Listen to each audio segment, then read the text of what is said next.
I think it's a little bit of both. I think that we're definitely losing some culture. I think that we are also limiting the movement of some families back into those areas.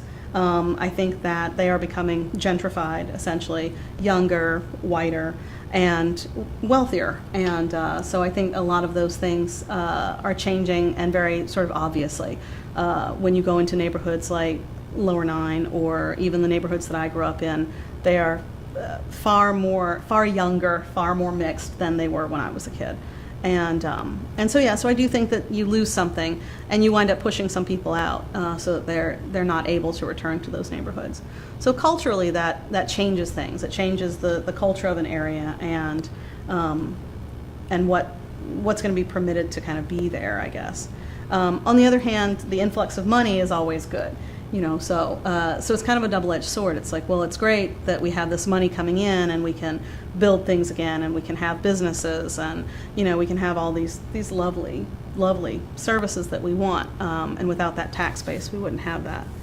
So I think it's a little of both, unfortunately. I think I don't know how New Orleans is changing. I gotta be honest with you. I've spent a lot of time inside of a restaurant the past few years, and I definitely see different people moving in, and I see that Bywater has changed a lot, and there's people moving, and I know it's getting to be a more expensive place to live. I mean, I hope that it's changing for the better, but I hope it doesn't change too much. I think that's what everyone's a bit worried about right now, is that it's getting too expensive for the people who've lived here for a really long time, and it's and changing in a way with maybe too many new people that's pushing the culture in a certain direction that could be for the worse, and I really, really, really don't want that. So I hope that people who are moving down here have a lot of respect for this place.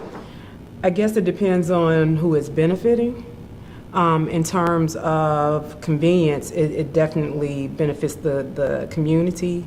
In terms of affordability, that's a different story, because while you have a Walmart in the middle of all of that, and we know that Walmart is problematic in itself, yet it's affordable, you also have these shops that, even if you are someone from, let's say, a working class background who rightfully lives in a certain neighborhood, do you feel comfortable walking into a coffee shop, a trendy coffee shop? Do you feel comfortable going into certain places where maybe you have people from a different economic background?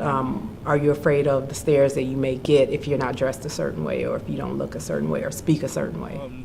Some people come into the store and they say New Orleans is changing for the worse. My personal opinion, I love where the city is going, because you got to think about it. 80% of the city was underwater, 80%. And to come back to the way it is, I think it's incredible. Some parts of the city, you wouldn't even know Katrina even exists. Other parts, you still need some help. No, but to say that we went that much underwater, to go from that to where we are today, I love it. So the city's definitely going in the right direction.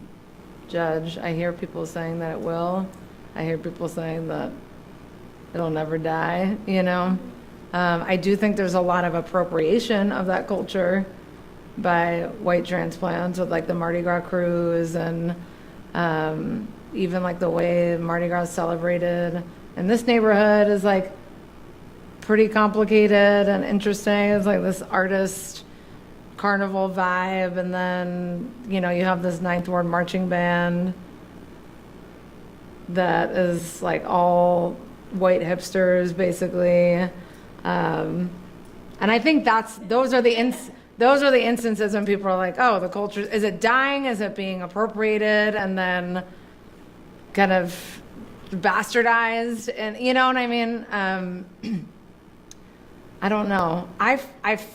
My gut sense is that the culture will never die. It's too powerful for that, but I think culture is always changing. A lot of people want the city, or certain parts of the city, to be their community also. But instead of just moving in and blending in and wanting to be a part of everybody else that's there already, they want to do what we were talking about in Algiers. If we can just wean them out, we can take this and be a part of this downtown area and live this false cultural thing, instead of just moving in and making it better for everyone. Who cared about the green space when you had a whole bunch of inner city kids down there needing a place to go play football and stuff like that? Nobody cared about it then. But after Katrina, when everybody was bust out, this is my opportunity to run in and reshape everything, right? We said, we're going to build you a nice house. You don't have to stay in the projects the way they were. But after we build them, we're going to make sure you can't afford them to come back. Then it makes it really, really difficult for natives, such as myself, to compete with the New Orleans. Check this out, we about to do this getting ready. Check this out. Come on. Getting ready. We getting ready. I say, girl, don't you do that. I say, girl, don't you do that. I say, boy, don't you do that. I say, boy, don't you do that. I say, y'all, don't y'all do that. I say, boy, don't y'all do that. I'm getting ready. We getting ready. Check this out. Talk that stuff now, roll with it. Talk that stuff now, roll